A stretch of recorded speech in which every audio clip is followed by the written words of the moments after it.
week I'm going to show you how I turn this bit of flat steel into this F.E. Holden Ute tyre door. And while I can't show you every last bit of the process, I'll show you as much as I possibly can. Anyhow, why would I make a steel tyre door when you can just go and buy a fiberglass one? Well, over here we have a fiberglass tyre door, and you know, they're okay, but they're sort of wanting in a bit of detail, shape, and they're not steel. But I was very lucky that a couple of guys made it possible for me to get my hands on a decent pattern, and they gave me Rick Block in South Australia from Pro Towing. He actually sold me this rusty tyre door. It's actually pretty reasonable, but for the price it was only $50, and we couldn't argue with that. Trouble was, it was in South Australia. Now I'm very fortunate that I've got another good friend, Jason Blanchard, who's a pilot for Jetstar, and he was able to bring this over to New Zealand for me. Now once I got it here, Jason also turned up with the tailgate that's lying underneath these tyre doors, and he gave me another tyre door which is in even worse condition, and this was just absolutely full of bog, and which I've sandblasted it out, but it's also full of lead. The thing weighs a ton. Now when I got the tyre doors, I was thinking I would definitely have to pull the tyre door inner from the tyre door outer. So this is the inner frame, which as you can see is actually in pretty reasonable condition. There's a few little bits of rust, but they're quite easily repaired.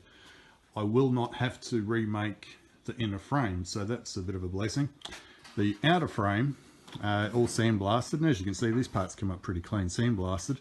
Now if you don't unpick panels,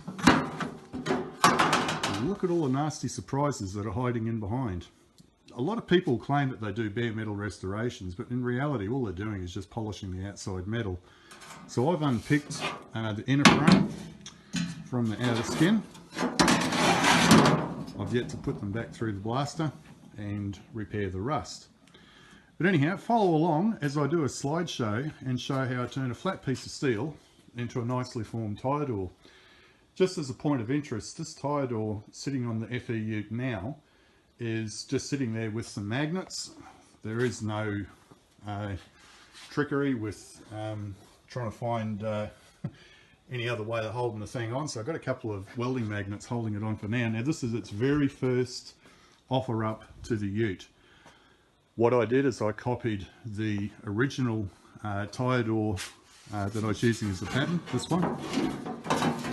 I copied that pretty faithfully. I took lots of crucial measurements. I didn't really have to modify the design too much, just a little bit. I've changed a little bit down here in the corner where I thought it looked a bit untidy from the factory, and it didn't really make any sense as to why it had that silly little kick in there. Even the fiberglass ones don't have that. But anyhow, follow along, enjoy the slideshow, and if you've got any questions, please post in the comments below. Cheers, enjoy.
made a bit of a boo-boo on this tyre door, which one that couldn't be helped. I needed to add around about 5mm onto the bottom edge, and because of the way that the original design was, I couldn't have the fold through here and have the step up there. I could have just hand hammered it, but then it would have made a bit of a mess of that. So what I'm doing, I'm just going to show you quickly how to do a TIG weld. I only need to add 5mm onto the bottom of this tyre door. So what you do is you add on a much larger piece of steel, and the reason you do that obviously is so you're not going to be working with distortion, and then you can hammer it as you go. If you take a look, bring the camera in, if you take a look, you'll see that the join here is a butt join. I do fusion welds, and I use a 1.2 thoriated tungsten. I use a scratch start Assetti Italian welder, which is quite an old TIG welder. But it works really well. So it's a very old-fashioned style of welder, and I have to scratch and then weld. I'll weld in little increments, stop, and then I will hammer it onto the anvil. And the reason being that I'm hammering it is as you're welding, it will shrink the steel, and you have to hammer it to stretch the weld back out. And TIG welding does this really well. You cannot do that with MIG welding. Gas welding, you can stretch the weld. Okay, so I've just sharpened my tungsten. I'll pop it back in, and I'll just do a quick weld and hammer.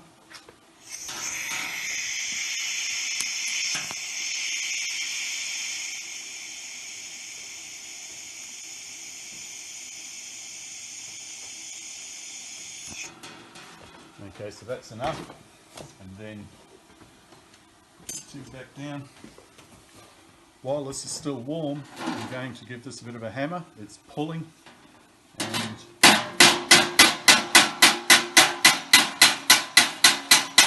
now hear that metallic sound? A bit dull there. That's hammer on dolly. That means it's making contact with the steel, and that's the noise we're listening for. Another thing I do, just so I can see where I'm going, I'll give it a wire wheel. Now if you want to zoom in again and have a look at that weld, that's the one I've just done. That's nice and level, and if you put a straight edge on it, you can see that all the metal is still nice and level.